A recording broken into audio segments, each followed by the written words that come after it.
While most eyes are on the HLS variant, there's another Starship quietly taking shape behind the scenes. NASA and SpaceX are also working on a cargo version called the Human Class Delivery Lander, or HDL.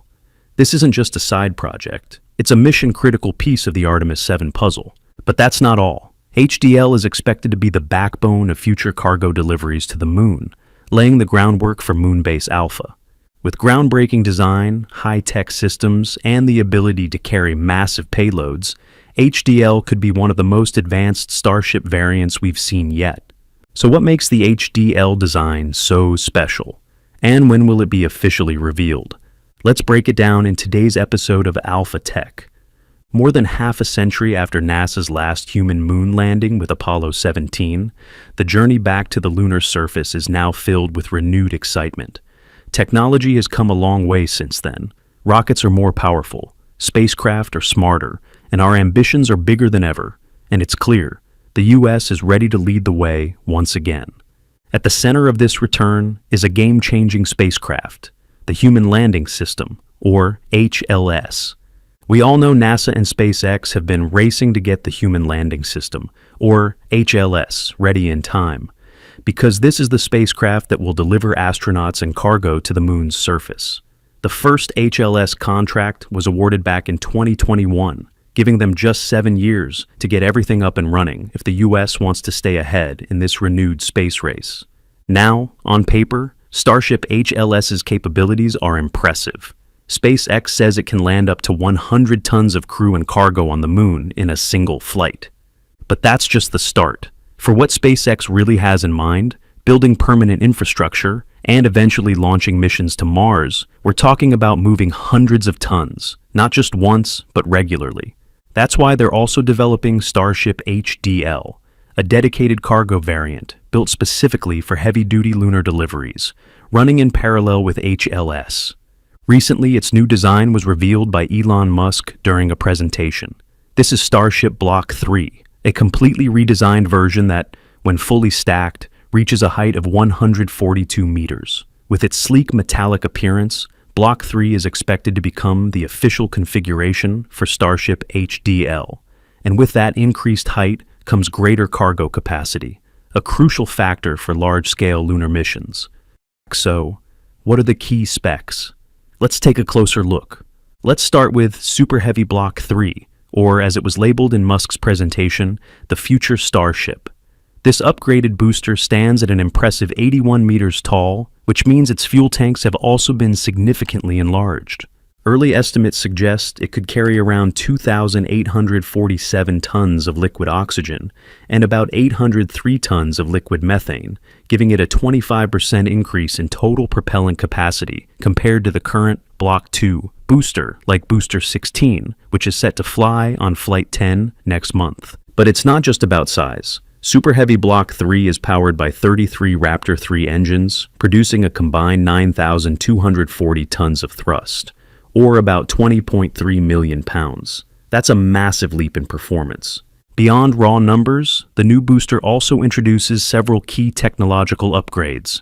Inside, it features a massive internal propellant feed tube system, designed to ensure that the Raptor 3 engines receive a continuous, uninterrupted fuel supply, even during complex maneuvers like the flip-and landing burn onto Mechazilla. This is especially important for fast turnaround and high-frequency launches, which are absolutely essential for cargo missions to the Moon, and even more so for Mars, where launch windows only occur once every 2 years and remain open for just 2 weeks. In short, these upgrades aren't just impressive, they're necessary. Because what this booster is lifting isn't just any Starship, it's HDL, a cargo variant that will likely be heavier than anything SpaceX has ever launched, packed with equipment, materials, and infrastructure for a full-scale mission. So, how exactly will they get such a massive vehicle off the ground? With nearly 10,000 tons of thrust, the Super Heavy booster has more than enough power to launch a fully loaded Starship HDL, weighing up to 2,000 tons, into low Earth orbit at 300 kilometers altitude. From there, the spacecraft will head to the orbital refueling system, top off its tanks, and begin its direct flight to the Moon.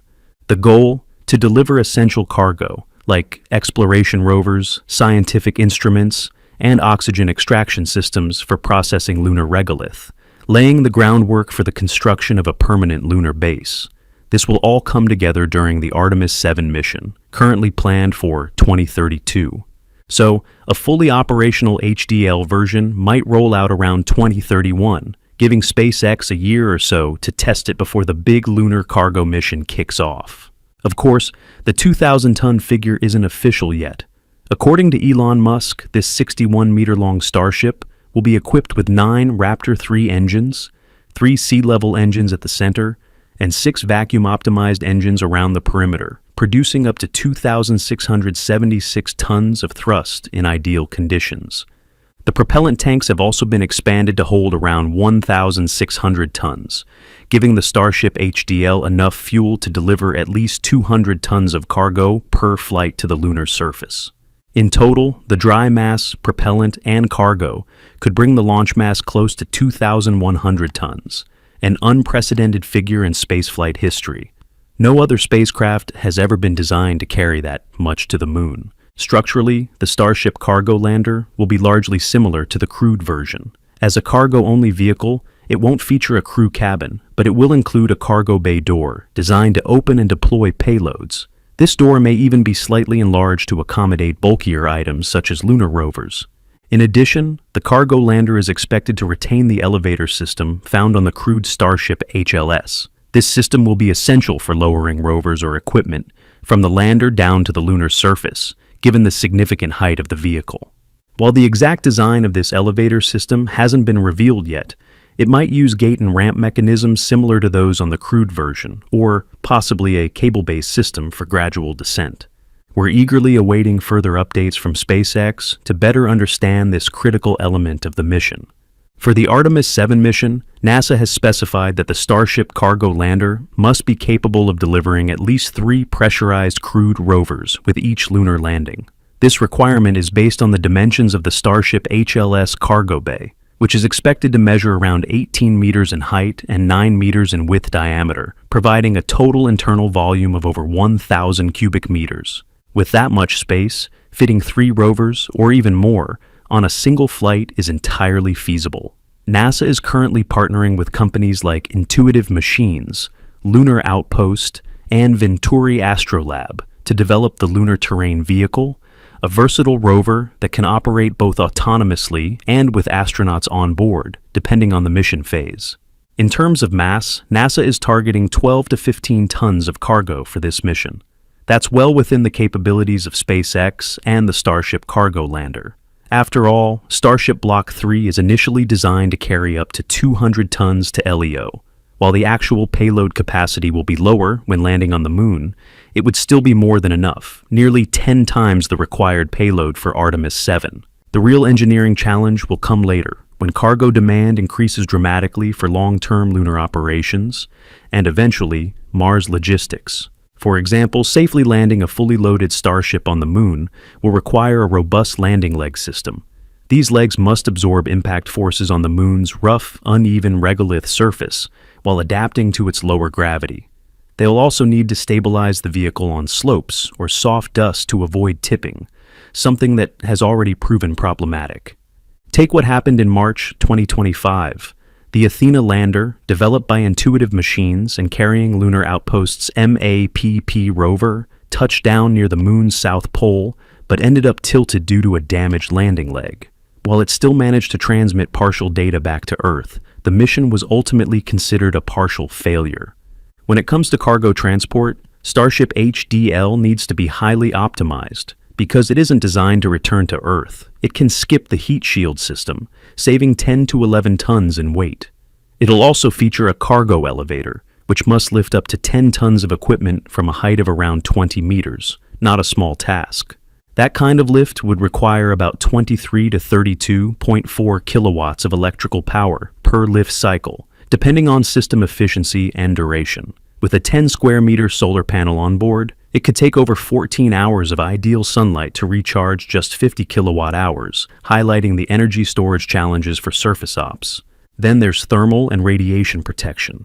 Scientific instruments, rovers, and construction materials must be shielded from extreme lunar temperatures and cosmic radiation. That means cargo bays must include advanced insulation and shielding layers. SpaceX is likely to use materials rich in hydrogen, like high-density polyethylene or hydrogen-rich polymer composites, which are excellent at blocking space radiation, such as protons and neutrons. These may be combined with lightweight metals like aluminum or titanium to help shield against gamma rays and X-rays. All of this while meeting NASA's strict standards and working alongside international partners shows just how complex it will be to make Starship Cargo a truly reliable logistics vehicle for future lunar missions. And if SpaceX can't overcome these challenges, it could fall behind, because Blue Origin is now pushing hard to win the moon. Next month, Blue Origin is preparing to launch the Pathfinder mission with Blue Moon Mark 1 aboard the New Glenn rocket. This mission will test critical technologies and carry NASA payloads to study the Moon's South Pole region, a challenging area where SpaceX is also planning to launch its Starship Flight 10 around the same time. Just recently at the Lunar Surface Innovation Consortium meeting in May, Blue Origin also revealed a new concept for a lunar propellant transporter designed to refuel the Blue Moon Mark II lander. According to John Kalouris of Blue Origin, the vehicle has made significant progress since winning the NASA HLS award 2 years ago. This transporter is expected to play a key role in enabling sustainable lunar operations, offering local refueling and on-surface logistics. So, Blue Origin isn't just using New Glenn to compete with Starship, they're also working on a lunar propellant transporter to outpace SpaceX's orbital refueling system. The real showdown is expected to heat up later this year. And while the final outcome is still uncertain, given everything Elon Musk and SpaceX have achieved so far, they're not likely to lose without a fight. During the X Takeover 2025 event at the San Mateo County Event Center in California, Elon Musk jumped on a live stream interview to drop a few SpaceX updates, from the likely delay of the first upper stage catch by Makezilla to next year, to the tough technical hurdles of in-orbit propellant transfer, and even long-term dreams like building glass-domed homes on Mars. But beyond all the hype, one thing stood out. Musk spent a solid 6 minutes just talking about how brutally hard the Starship project still is. And interestingly, the biggest challenge he mentioned wasn't the technical stuff you'd expect, not the vibration resonance issues, not the PEZ door, not even the COPV tanks. It was the heat shield system. That's right. A technology that's been around for 75 years, dating all the way back to NASA's Mercury program and similar Soviet efforts to send humans and satellites into orbit. But doesn't that sound a little ironic? I mean, SpaceX has already made some serious breakthroughs with heat shield technology, arguably better than what NASA's using. Take Orion's AVCoat, for example. Compare that to SpaceX's PICAX tiles, which have been optimized for reusability. Or even the ceramic tiles on Starship, they're incredibly lightweight, yet tough as hell. Unfortunately, we haven't really seen how the upper stage heat shield holds up after re-entry, because the vehicle usually blows up before it gets a chance to land. But data from Starship Flight 5 clearly shows that those ceramic tiles can take the serious heat, enough to protect the vehicle during re-entry. So, why, despite all of that, does Elon Musk still say the heat shield is the single biggest challenge facing SpaceX right now? Well, the answer is actually pretty straightforward. Starship is built to be fully reusable, but its heat shield just can't keep up. Not yet. Right now, Starship is covered in around 18,500 ceramic tiles, and as the vehicle grows in size with future versions, that number will only go up. These tiles are installed using robotically pre-positioned pins. The process is fairly simple. They're just pushed into place. Each tile has small holes that connect to metal studs, allowing them to float slightly over the structure. That floating gap is actually a clever feature. It gives the tiles room to move as the stainless steel body beneath them expands or contracts, reducing the risk of cracking, unlike the more complex, rigid setup used on the space shuttle. Beneath every tile, there's also a secondary insulation layer made from ceramic felt, usually silica or alumina fibers. It's not the main heat protection system, but it can still withstand temps of up to 1,000 degrees Celsius, adding an extra buffer. SpaceX has designed the heat shield tiles to sit as close together as possible to minimize heat leakage through the gaps, but not so close that they risk clashing when the vehicle flexes during flight. But here's the trade-off. Ceramic, while lightweight and heat-resistant, doesn't handle repeated stress very well. Over time, tiles can crack or even shatter from intense vibrations, especially after several flights.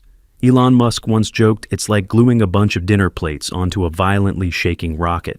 And then there's thermal cycling, the constant expansion and contraction from extreme temperature swings. That can gradually wear the tiles down. After each flight, engineers have to inspect every single tile by hand. Some make it through just fine. Others get chipped, cracked, or fall off during re-entry. That means more labor, more cost, and longer turnaround times between missions. Exactly the kind of thing SpaceX is trying to eliminate on the road to full, rapid reusability. So, what Elon Musk really wants is a fully reusable, ultra-durable heat shield, one that can survive flight after flight without falling apart. And the truth is, in over 75 years of rocket history, no one has ever managed to make something like that. That's why SpaceX is now venturing into a completely new kind of technology, one so rare, there's barely any documentation on it. Normally, we wouldn't even know what they're working on, since SpaceX tends to keep things under wraps until the experiments yield promising results. But recently captured images of Ship 37 inside Mega Bay 2 have revealed some intriguing upgrades in the heat shield design they're currently testing. One of the most noticeable changes is at the nose cone, where small white circular markings have appeared on the thermal protection tiles. These are likely intentional reinforcements aimed at boosting durability in the areas that endure the most intense heat during re-entry. Ship 38 also shows similar markings, but with a key difference, the white lines between the tiles are much more visible. This suggests that SpaceX has upgraded the adhesive or sealant material between the tiles, possibly using a new glue or a more advanced heat-resistant compound. The goal is to reduce tile movement during flight and prevent heat leakage during re-entry. Another clear change is that the edges of the ceramic tiles now appear smoother and more tapered, a possible fix for the hotspots recorded during previous re-entry attempts. This design tweak could be directly linked to the white seams we're seeing, as both serve the same purpose, to create a more effective heat barrier. Beneath this outer shell, SpaceX is also focusing on improving the internal structure, including blade-like components designed to absorb and dissipate heat. Elon Musk himself has said that these changes could potentially double the durability of the thermal system. In short, SpaceX is still actively testing ceramic tiles to determine whether they can truly be reused multiple times with some new updates, before moving on to alternative materials, like converting stainless steel into a full-blown heat shield. Yes, stainless steel is actually part of SpaceX's recent experiments, as they've confirmed that several of these tiles, made from the same material used to build Starship's body, have now been installed in place of traditional ceramic ones. Originally, SpaceX planned to use these metal heat shield tiles along with a liquid-cooled system called transpiration cooling, which was first mentioned in 2019. The idea was to use perforated stainless steel panels that would spray out liquid methane or water, cooling the surface by essentially sweating to reduce re-entry heat. However, around July 2019, Elon Musk posted on X that SpaceX had decided to switch to thin ceramic tiles instead of metal because they're lighter and better suited for reusability goals. It's very likely that after spending some time testing ceramic tiles, SpaceX might eventually circle back to those earlier ideas they once set aside. Logically speaking, the decision to use metal instead of ceramic stems from several advantages. First off, stainless steel 304L, the backbone of Starship, has proven its reliability across decades of industrial use, withstanding temperatures up to 1,500 degrees Celsius. Ceramic tiles might have a higher melting point, around 1,600 to 2,000 degrees Celsius, but they're fragile, with tensile strength only around 10 to 50 megapascals. In contrast, metal heat shields can handle 500 to 700 megapascals and offer great ductility, making them far more resistant to intense vibration and impacts during launch or re-entry. While Starship's past test flights have lost 100 to 200 ceramic tiles each time, metal panels hold up better without shattering. On top of that, the metal tiles on Starship feature regenerative cooling, using liquid methane flowing at 1,200 kilograms per second through microchannels to keep surface temperatures below the melting point. This massively extends the shield's lifespan through repeated flights, unlike ceramics, which often crack under thermal stress. Each metal tile is manufactured as a large panel, reducing the number of seams compared to the roughly 18,000 ceramic tiles used before, each one just 15 centimeters wide and costing $50 to $100. That means faster assembly at the Star Factory, lower maintenance costs, and simpler repairs. You can just weld or swap them out. All of this supports SpaceX's long-term goal of rapid turnaround, think hours, not days, between launches. And here's the kicker. They're cheaper too. The 301L stainless steel that SpaceX uses costs about $2.80 per kilogram on average, and even less when bought in bulk. Meanwhile, each modern ceramic tile, produced on a high-tech automated line, is estimated to cost between $20 and $50 a piece. With around 18,000 to 20,000 ceramic tiles needed to cover Starship's entire heat-facing surface, the total TPS cost can shoot up to $500,000 to over $1 million per vehicle, incredibly expensive and resource-intensive. And what do you get in return? Mainly that it's lighter than stainless steel. On the next flight, Starship Flight 10, these metal heat shield tiles will once again be put to the test. To be considered a success, the shield must protect the ship during ascent, withstand the harsh conditions of space, and, most importantly, survive the brutal forces of re-entry with its structure intact, all the way to a safe splashdown in the ocean. So, do you think ceramic heat shields could one day be completely replaced by stainless steel? If yes, drop a 1 in the comments below, or let me know what you think. Thank you. Back in that interview, Elon Musk didn't just talk about heat shields. He dropped some huge updates on what's next for SpaceX. First up, Mechazilla, that massive robotic arm at Starbase. Musk said they're aiming to catch the upper stage this year, or at least in the first half of next year. If they pull it off, Starship could be fully and rapidly reusable, something no space company has ever achieved. And when that happens, Musk believes launching 100 tons to orbit could be cheaper than a Falcon 1 flight back in the day, which only carried under a ton. Then Musk talked about the next crazy challenge, orbital refueling.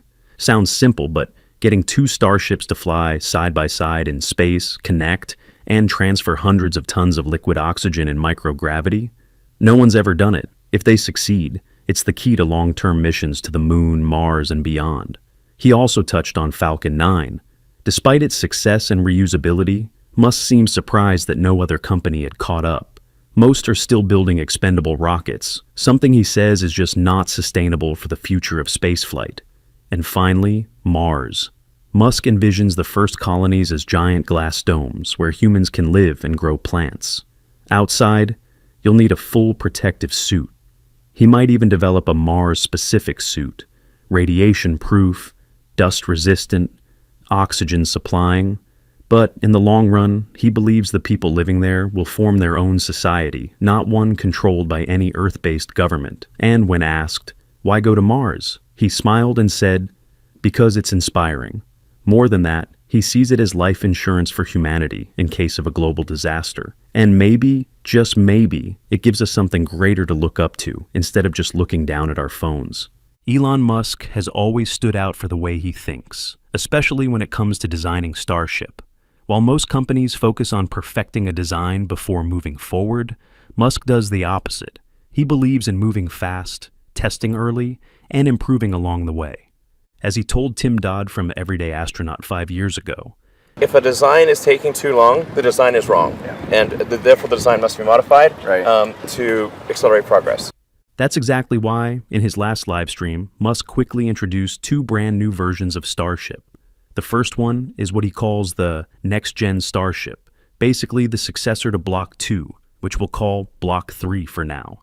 This version stands at an impressive 124.4 meters when fully stacked. And then there's an even taller variant, a so-called Future Starship, or Block 4, stretching up to 142 meters tall.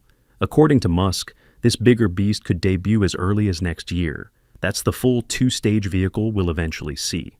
But in today's episode, we're just focusing on one part of that stack, the booster, Superheavy Block 4. So, what makes this version stand out from the current Superheavy booster? Let's take a look. One of the most striking and immediate upgrades to Superheavy Block 4 is visual. It's noticeably taller. According to Elon Musk, the new booster design will grow from the current 71 meters to a towering 81 meters. This added height mainly comes from elongated propellant tanks, allowing for far greater fuel capacity. Why? To support even more ambitious goals, like delivering over 200 tons to low Earth orbit, or hauling construction supplies for a future Moonbase Alpha. In Block 2, the booster holds about 3,400 tons of propellant, 2,700 tons of liquid oxygen, and 700 tons of methane. With the 10-meter tank stretch, which increases internal volume by roughly 22%, Superheavy Block 4 can now carry around 4,148 tons of fuel. This isn't just a size upgrade, it's a critical leap toward expanding flight range, payload capacity, and overall rocket efficiency. Why is this so important? Because by the time stage separation happens, about 90 kilometers above Earth, there's barely any fuel left, often just 10 to 15%. That's a serious challenge, especially since Superheavy needs enough leftover propellant to perform a powered return and landing. But here's the thing. SpaceX wants to reuse both the booster and the Starship itself to bring launch costs down to just $2 to $3 million per flight. Their goal is to slash the cost per kilogram to orbit to an insanely low $15 per kilogram, a huge leap from the $25,000 per kilogram it cost during the Apollo era. That's why going bigger makes sense. A larger vehicle means more fuel, more payload, and ultimately a cheaper cost per kilogram. It also allows for safer landings, which helps shorten turnaround time between flights. Right now, the first Block 3 booster prototype, designated B-18, is still under assembly. The main sections have already been delivered, and stacking operations are steadily moving forward. Once completed, B-18 will become the first fully integrated Superheavy Block 3, bringing together all the latest advancements into a single vehicle. It also sets the stage for the first Block 4 booster coming next year. After all, Block 3 and Block 4 share the same design, it's just the size that differs. Next up, one of the biggest changes tied directly to the increased fuel capacity of Starship Block 4 is the engine that powers it, Raptor 3, the most powerful rocket engine in the world. According to Elon Musk, the next generation booster will still use the same number of engines, 33 Raptors.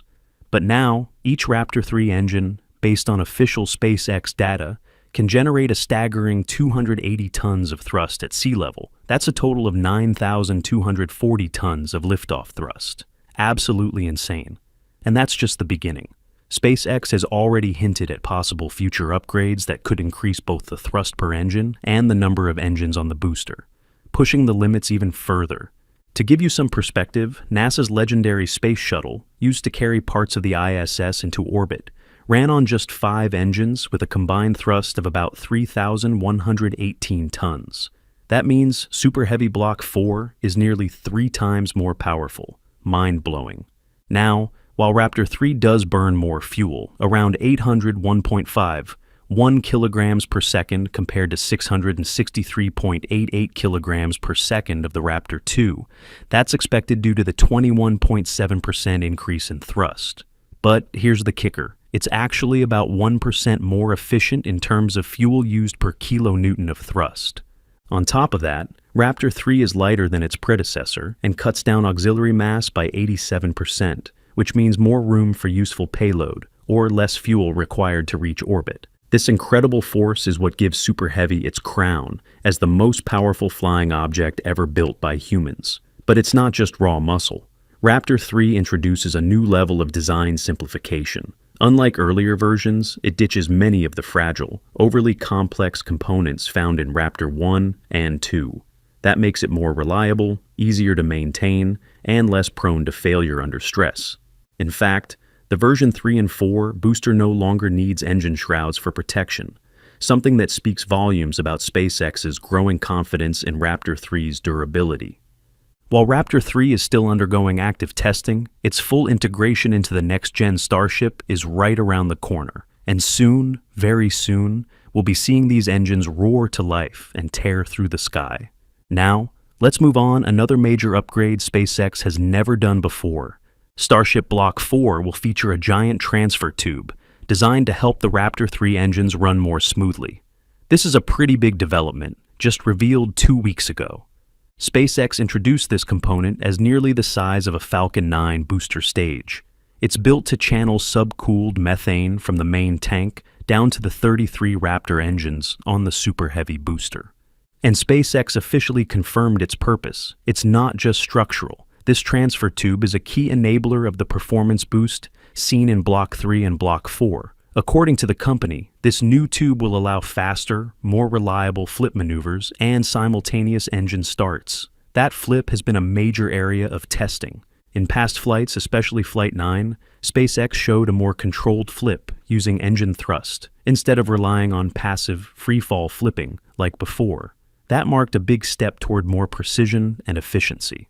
But perfecting this maneuver further may require changes to the internal hardware, not just tweaks to the hot staging ring, and that's where the upgraded transfer tube comes in. It could enable the booster to flip faster, use less fuel, and steer more predictably during descent. Just as important is how this upgrade affects engine starts. Being able to ignite all engines at once leads to a more stable launch, more reliable boost back burns, and safer landings. In the event of an engine failure, the system becomes essential for quickly restoring or redistributing thrust to stay in control and protect the vehicle.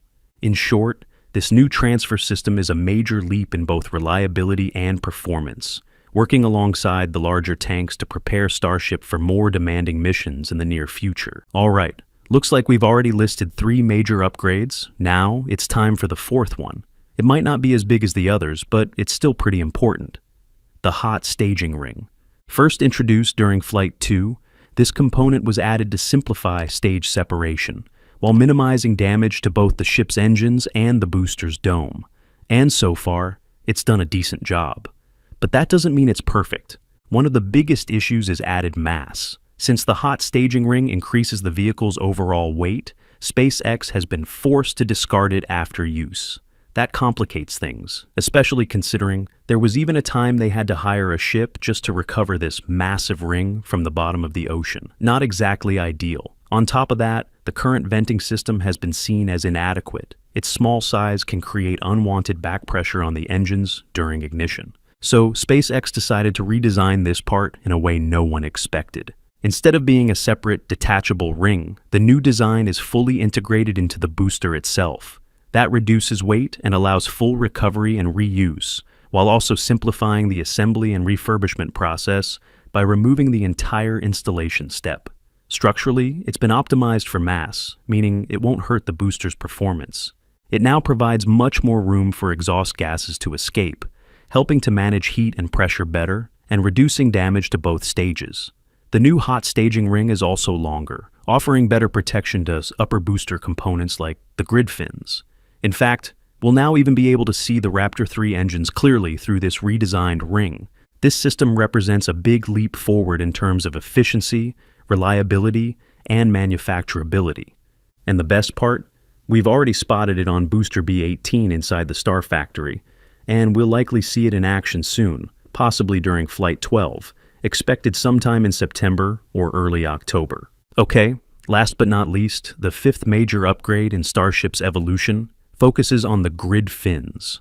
Grid fins, those iconic waffle-like metal structures, play a key role in guiding the Superheavy booster during descent. In early 2025 Starship meetings, SpaceX highlighted some major changes, marking a big shift in both design and function. The first and most obvious change is their position. Compared to the current Block 2 design, the grid fins on the next-gen booster have been moved lower, about 80 centimeters, now sitting closer to the methane tank.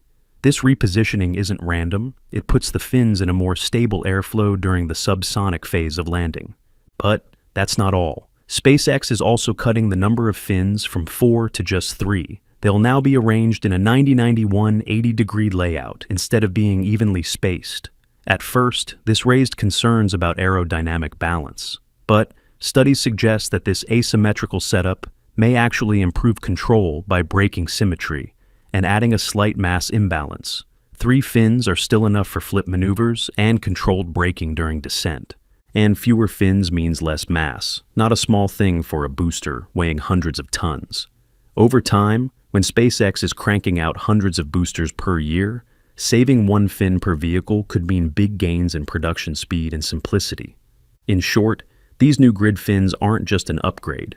They're a strategic redesign to boost control, efficiency, and reusability across the entire mission. Those were the 5 major upgrades coming to the next-gen Super Heavy.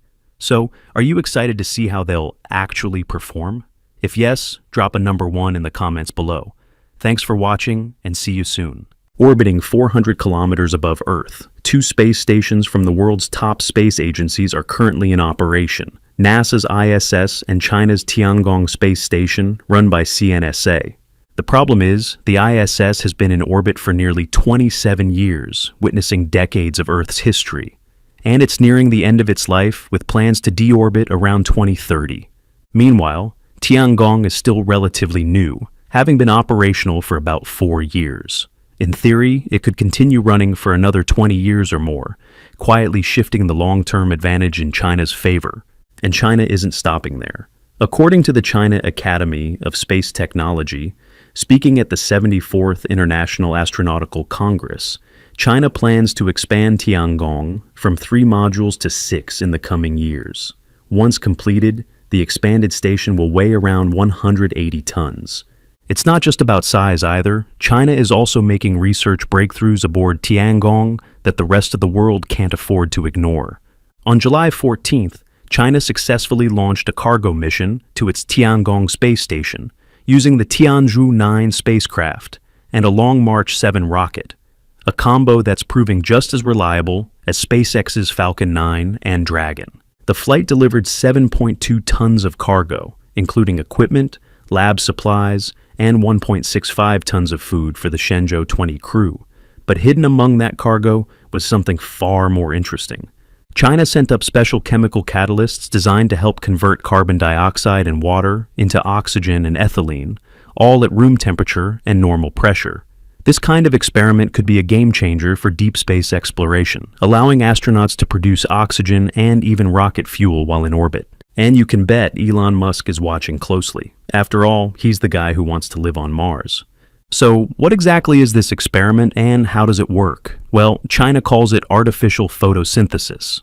Unlike any traditional methods that require high temperatures and tons of energy, this technology is super efficient and highly adaptable. It can even be tweaked to produce other valuable compounds like formic acid to make sugars, or methane for rocket fuel.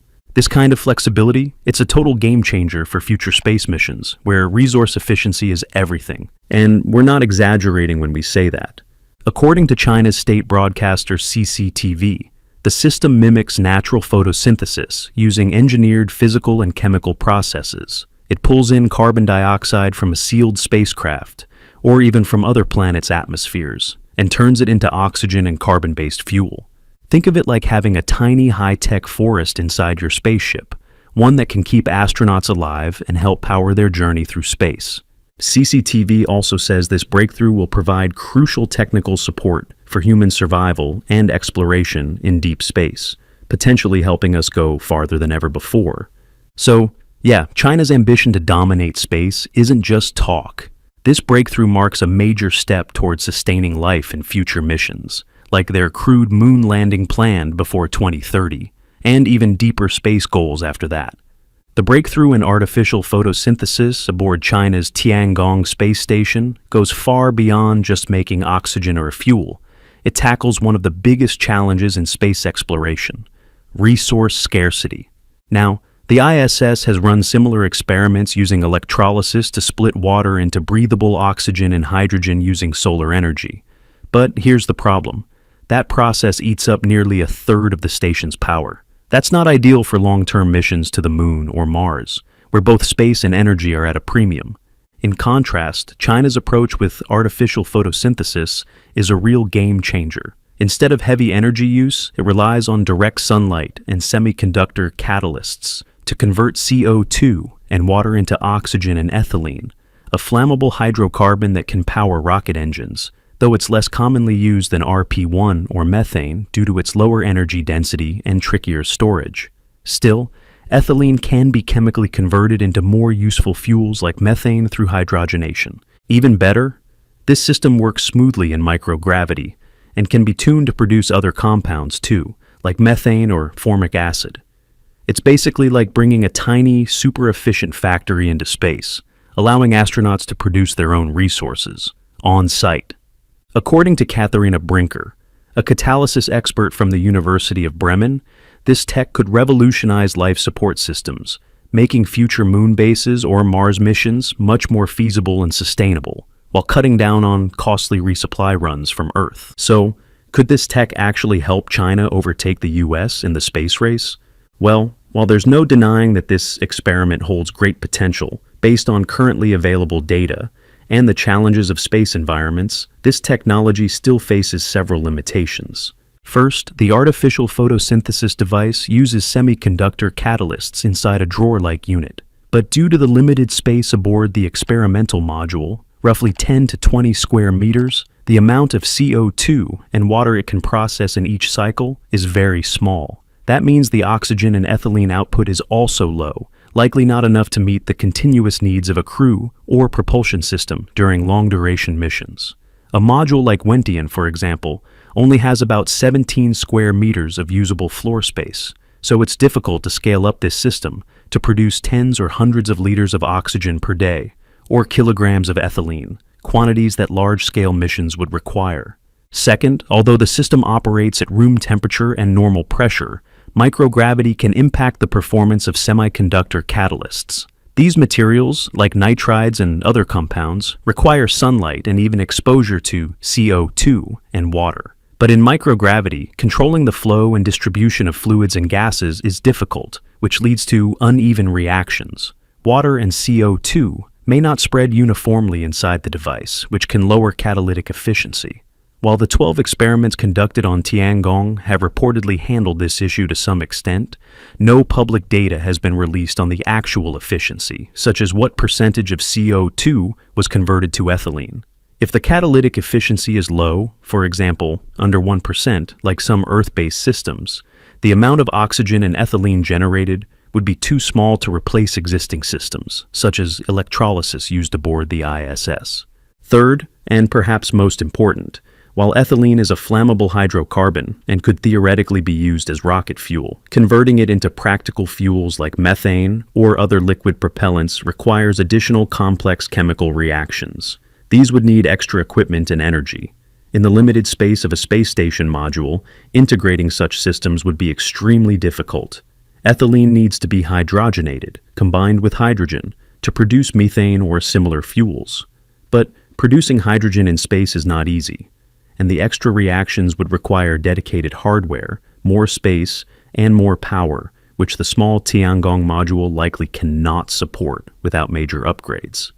So, in summary, producing fuel directly in orbit using this experiment is technically possible, but only at a very small scale. It won't be enough to support deep space missions just yet. However, if the technology continues to advance, then experiments like this could become critical stepping stones toward that goal. And for now, it's clear that China still has a long way to go before catching up with NASA or SpaceX. Meanwhile, Elon Musk has recently made more positive moves that show SpaceX is continuing to make solid progress. Just yesterday, Elon Musk posted a tweet that got fans super excited. He said, "Shortly before the next flight, I will do a live technical update on Starship, going over progress to date in engineering, production, launch plans for the future." That means we might be getting another live stream soon, where he'll spill all the latest details about SpaceX, Starbase, and upcoming flights. He could even talk about major updates like the progress at Massey site, or reveal specs and plans for the long-awaited Starship Block 3. It's definitely something to look forward to, so make sure to subscribe to my channel so you don't miss it. I'm aiming for 150,000 subs, and your support means a lot. Right now, the relationship between Donald Trump and Elon Musk is still pretty complicated. It's like they're both helping and holding each other back at the same time. Recently, the Trump administration has been considering rolling back regulations meant to protect the environment and public safety during commercial rocket launches, changes that companies like SpaceX have been pushing for years. A draft executive order, reviewed by ProPublica, is currently circulating among federal agencies. It instructs Transportation Secretary Sean Duffy to use all existing authorities to eliminate or expedite environmental impact reviews tied to launch licenses. Over time, this order could also push states to approve more frequent launches, or even more launch sites, also known as spaceports, along their coastlines. If approved, this could be a major step toward dismantling federal oversight that Musk, who has often clashed with the FAA over launch delays, has long fought against. After all, commercial rocket launches have been booming in recent years. So, while there's tension between them, this move could actually give SpaceX even more room to grow. However, just a few days later, on July 22nd, the Trump administration made a surprising move. They announced an expanded search for partners to help build the Golden Dome missile defense system, drawing interest from Amazon's Project Kuiper and major defense contractors. This came at a time when rising tensions with Elon Musk were already threatening SpaceX's dominance in the program. The Golden Dome is an ambitious missile defense initiative proposed by President Donald Trump and officially unveiled in an executive order on January 27, 2025. Inspired by Israel's Iron Dome, but on a much larger scale, the goal is to protect U.S. territory from advanced missile threats, including ballistic missiles, hypersonic weapons, and cruise missiles. SpaceX, in partnership with Palantir and Anduril, has proposed building a satellite network of 400 to over 1,000 satellites to detect and track missile launches. These would be surveillance-class satellites designed to pinpoint missile trajectories and targets in real time. With a proven track record, over 9,000 Starlink satellites launched, and deep experience in working with government contracts, SpaceX still holds a strong advantage, especially in handling launch operations for key components of the Golden Dome. It has been nearly 3 years since Artemis the May ended, with many technical questions still unanswered. We are now waiting for its second launch, Artemis II, targeted in April 2026. Still using the SLS Block 1 version for the Artemis II mission, NASA's Exploration Ground Systems (EGS) team is entering the final assembly phase after months of careful preparation. As early as March 2025, NASA's EGS team completed stacking the SLS rocket's core stage onto the mobile launch pad between the two solid rocket boosters. This stacking is a complex technical step that requires high precision to ensure stability and safety during launch. The two SRBs have been assembled piecemeal since 2024, and their completion marks a major step forward in integrating the entire launch system. The SLS core stage serves as the backbone of the rocket, supporting the weight of the payload, upper stage, and Orion spacecraft, as well as providing structural support and thrust for the 4 RS-25 engines and 2 5-stage solid fuel boosters attached to the engines and the mid-tank. A notable point during the assembly process was NASA's successful installation of a component called the LVSA, a conical structure that sits atop the core stage. The LVSA's primary role is to connect the core stage to the upper stage, also known as the interim cold propulsion stage.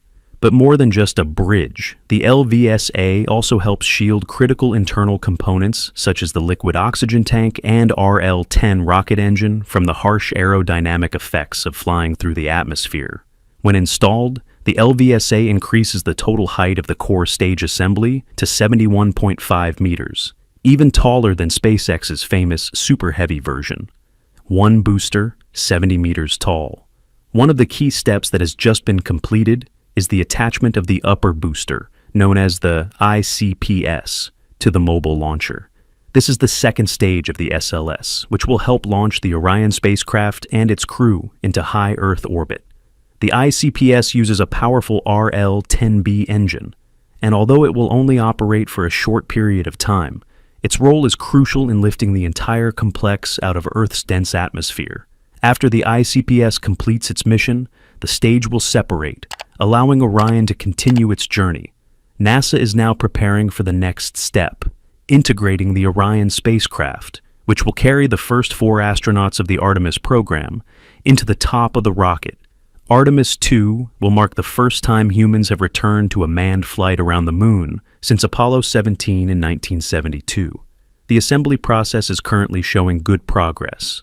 If completed on time, it will lead to comprehensive tests, including electrical system tests, engine tests, cooling tests, and especially wet rehearsal (WDR) tests, simulating the countdown and fueling process to evaluate the entire system before the actual launch. The target launch date is no earlier than April 2026, which is more than 3 years after the first launch. Progress is also being made on the Mobile Launchers 2, ML2, serving SLS Block 1B. In early July, ML-2 completed the assembly of the 10th tower module, the last module in the entire structure. However, it still has many unfinished items, such as the umbilical cord, subsystems, and crew access arm that will be installed soon. Despite the positive developments behind the glitz, NASA's Space Launch System, SLS, is facing tough issues with costs and efficiency, raising big questions about the long-term sustainability of the program. Dubbed the world's most powerful rocket, it is becoming a symbol of waste and stagnation in the field of American space exploration. From the very beginning, SLS has been criticized for its huge development costs and constant cost overruns. The project, which was born from the remnants of the canceled Constellation program and is based on technologies from the Space Shuttle era, immediately faced various challenges. Notably, the initial development cost of SLS was estimated at $18 billion between 2011 and 2017. However, reality has proven that this cost estimate was too optimistic. As of 2023, NASA has spent a total of about $32 billion adjusted for inflation. Breaking it down, SLS has cost about $23.8 billion. The Orion spacecraft has cost $20.4 billion, and related ground infrastructure upgrades have cost another $5.7 billion by the time of its first test launch in 2022. The total cost of the program is about $49.9 billion. By 2025, the cost is expected to reach more than $50 billion, and lawmakers and federal auditors are starting to question the efficiency of the budget. The spending inefficiency has led to a 2026 budget proposal from the Trump administration that has sent shockwaves through the space community. If approved by Congress, NASA would be forced to cut its science portfolio by as much as 50%, which would mean canceling more than 40 ongoing or planned missions. But what's more shocking is the strategic direction outlined in the proposal. Phasing out expensive systems like the SLS rocket and Orion spacecraft after 3 launches, and switching to more cost-effective commercial vehicles for future moon missions. For many within NASA, this is a death knell. Programs like Artemis and the Lunar Gateway, seen as central to the strategy for returning humans to the moon, are now being redefined, with adjustments that could derail their original goals. In March 2022, during a House Science Committee hearing with NASA Inspector General Paul Martin, it was revealed that the marginal launch cost for the first of 4 SLS launches would be $4.1 billion, which would result in an overall cost overrun of 140%. This is unbelievable.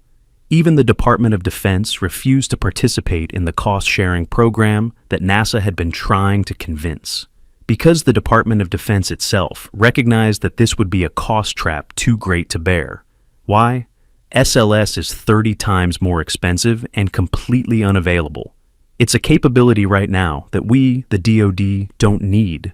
Colonel Douglas Pentecost, a senior official in charge of missile acquisition for the U.S. Space Force, said in an interview, adding, "We have the capability that we need at the affordability price that we have, so we're not that interested in some partnership with NASA on the SLS system." Jim Free is confident that Boeing and Northrop's additional production through the factory will help reduce recurring engineering costs. And if the 2 contractors don't meet NASA's cost-cutting goals, the agency plans to pressure them to reduce costs, according to Amit Kshatriya, head of NASA's new Moon to Mars office. In contrast to NASA officials' optimism, the Government Accountability Office, GAO, has said that costs are unlikely to come down in any way, especially given the complexity of the SLS manufacturing process. The SLS's cost and efficiency issues are not only a financial burden, but also a profound impact on NASA's ability to attract and retain talent. NASA's rigid, antiquated, and outdated engineering thinking raises big questions about its ability to adapt and innovate. Mental agility is hard to imagine. It takes commitment to an agency that still clings to an irrational and antiquated engineering doctrine like SLS. Many believe that SLS should have been canceled long ago to free up resources and allow for real breakthroughs. The Trump administration's 2026 budget proposal also does not rule out the risk of cutting a large number of personnel for these production processes. While waiting for Congress to decide, NASA has begun preparing for this bleak prospect. Layoff notices have been sent to employees and contractors, encouraging them to voluntarily leave under the Deferred Resignation Program, DRP. A wave of protest has erupted, not only from engineers and scientists, but also from their families, friends, and supporters. All share a common fear. NASA is losing its identity. The anxiety is no longer personal, but an emotional wave that spreads throughout the agency. And that is the core problem. When internal turmoil, budgets are tight, teams are demoralized, and confidence is shaken, no matter how powerful the rocket or how noble the mission, it is difficult to succeed. While SpaceX and its commercial competitors are moving forward, NASA risks being held back by the weight of history and the old paradigm. And the big question now is no longer, when will we return to the moon? But, who will get us there?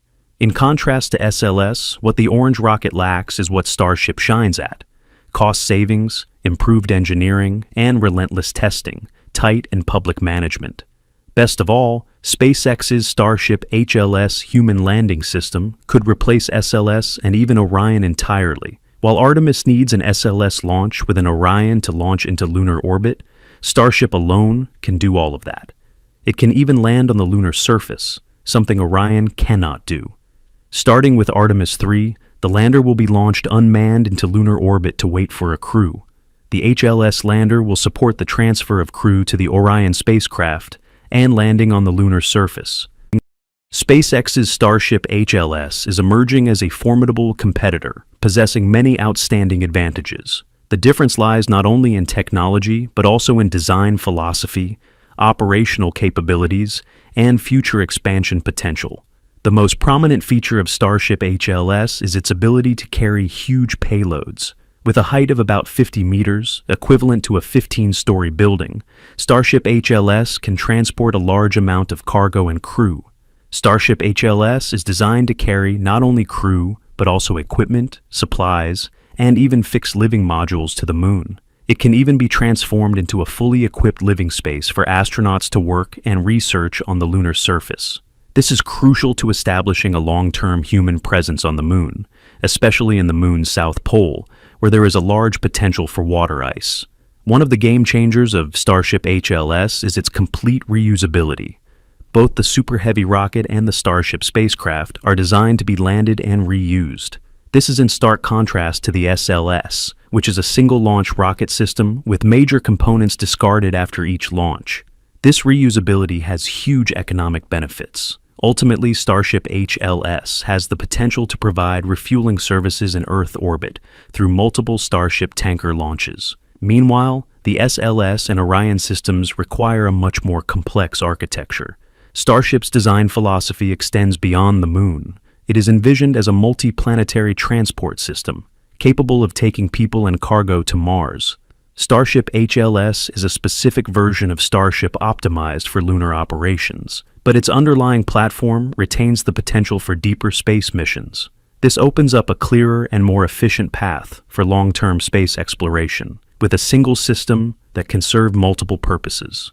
In short, while SLS and Orion are important vehicles for NASA's initial Artemis missions, SpaceX's Starship HLS offers a new vision with superior capabilities, significant cost reductions, and unlimited scalability potential for future missions, including the goal of sending humans to Mars. These are the core values that make Starship HLS a truly groundbreaking leap forward in space travel technology. NASA is actively exploring alternatives to SpaceX, especially amid the unpredictable tensions between Trump and Elon Musk. One high-profile candidate, Jeff Bezos's Blue Origin. But let's be honest, this backup plan doesn't inspire much confidence. Over its 25-year existence, Blue Origin has managed to launch its only orbital rocket, New Glenn, exactly once. One orbital launch in 2.5 decades, despite $1 billion in yearly funding? That's not just underwhelming, it's embarrassing. The company is arguably better known for offering suborbital joyrides to billionaires and filing lawsuits against SpaceX. Despite its sparse resume, Blue Origin remains on NASA's radar, largely due to the money and political clout of its founder.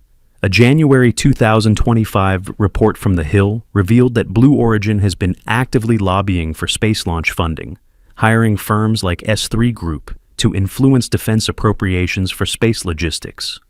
The company pushed hard for a $10 billion boost to NASA's moon lander program and lobbied to be selected as a second contractor alongside SpaceX after publicly contesting the 2021 award of a $2.9 billion lunar lander contract to SpaceX. Despite losing that legal battle, Blue Origin scored a $3.4 billion NASA contract in 2023 to build a separate lunar lander. Reports suggest the company will spend well north of $3.4 billion of its own capital on the project.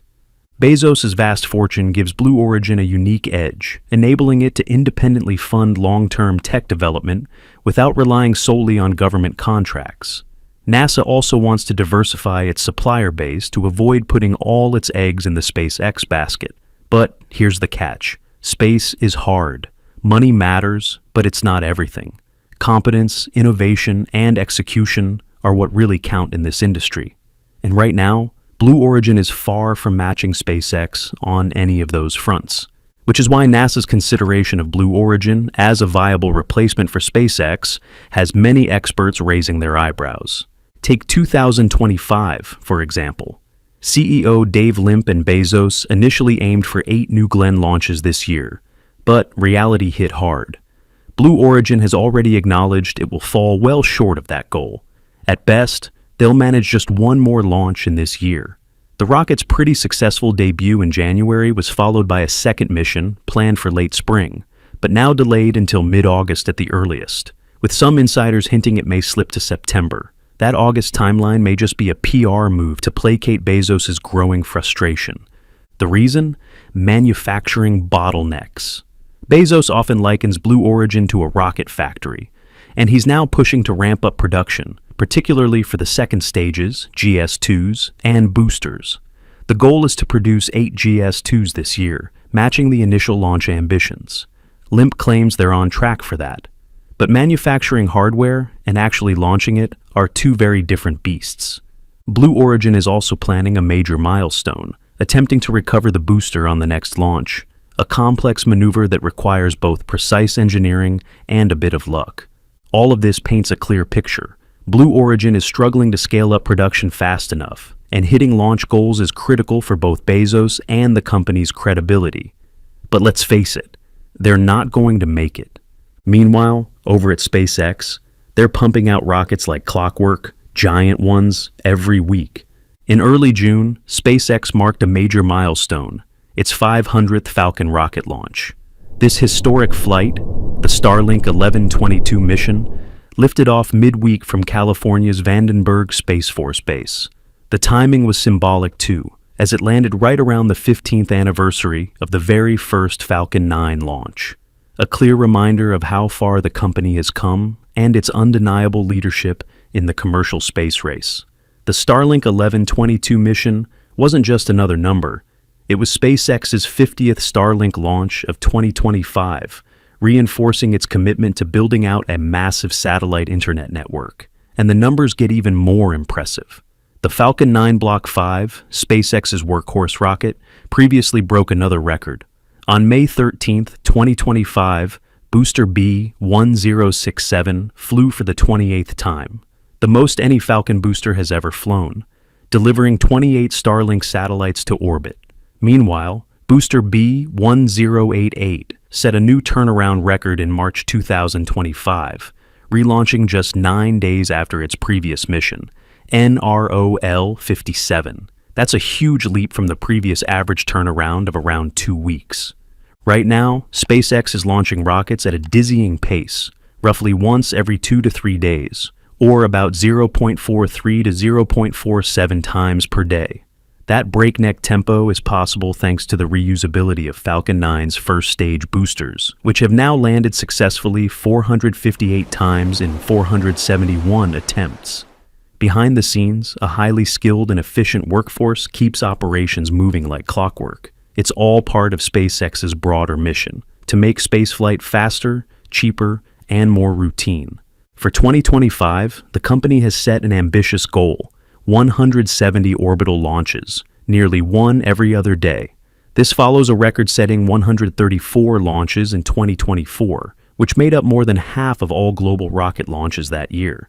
Led by CEO Elon Musk and President Gwynne Shotwell, SpaceX initially aimed for 180 missions, but scaled back slightly due to scheduling issues and investigations, following a few 2024 anomalies. The 2025 launch plan includes a mix of Falcon 9, Falcon Heavy, and Starship missions. As of early June, SpaceX had already completed 70 Falcon 9 launches and 3 Starship flights. And if all goes well with FAA approvals, they're eyeing 25 Starship launches this year. But SpaceX didn't get here overnight. The company's relentless drive to ramp up launch frequency began more than a decade ago. The very first Falcon 9 launched on June 4, 2010, and by year's end, 4 more flights had followed, all using the Falcon 9 V1.0 model. By 2012, the Falcon 9 launched 4 times, including the historic first commercial resupply mission to the International Space Station on October 8th. Meanwhile, rival Blue Origin is still playing catch-up. Their New Glenn rocket will likely fail to meet its goal of 8 launches by 2025, and they may only be able to make 2 launches, including the first flight in January, a stark contrast to SpaceX's high speed. Both SpaceX and Blue Origin are the brainchildren of billionaires with a serious love for space exploration. Jeff Bezos kicked off Blue Origin in 2000, beating Elon Musk's SpaceX by 2 years. But despite the head start, Blue Origin is still lagging far behind. Why? Well, building a revolutionary business takes more than money. It takes a clear, effective approach, and the discipline to stick with it.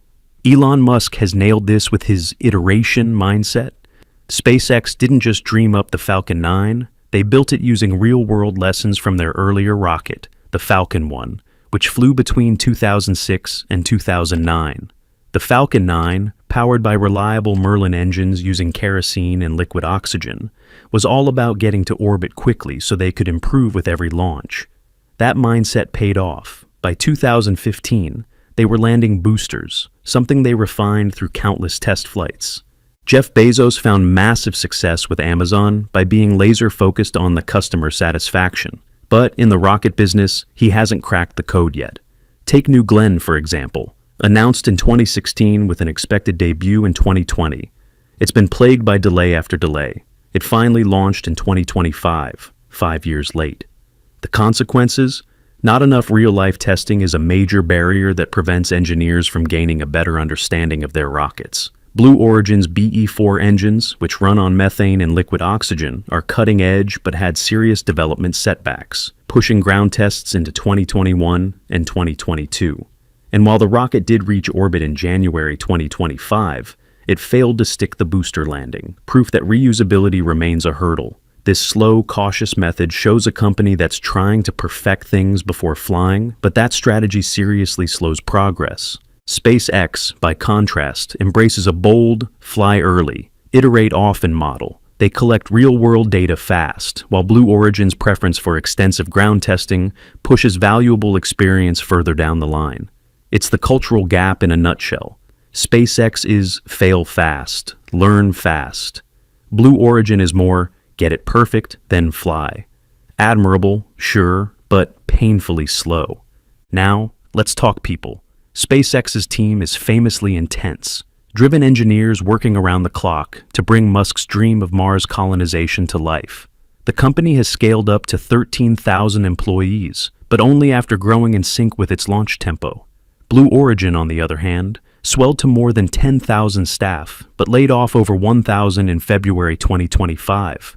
The reason? Bureaucracy overtook progress, and without enough launches, the workforce just couldn't be justified. And finally, leadership. Elon Musk is famously hands-on, obsessed with the mission, and quick to make changes when things don't go as planned. His early wins with NASA contracts helped fund Falcon 9 and built the foundation for today's launch empire. Jeff Bezos has huge aspirations, space colonies, moon landers, but his energy was initially spread thin in Blue Origin. Dave Limp stepped in as CEO in 2023 to tighten operations, but by mid-2025, even Blue Origin's modest goal of 8 launches was dropped. That says it all. Last, but definitely not least, while SpaceX was laser-focused on pushing the boundaries of human spaceflight, Blue Origin seemed more interested in courtrooms than countdowns. Fast forward to June 2024, Blue Origin lodged a formal complaint with the FAA demanding restrictions on SpaceX's Starship launches from Kennedy Space Center. Their argument? Environmental and safety concerns.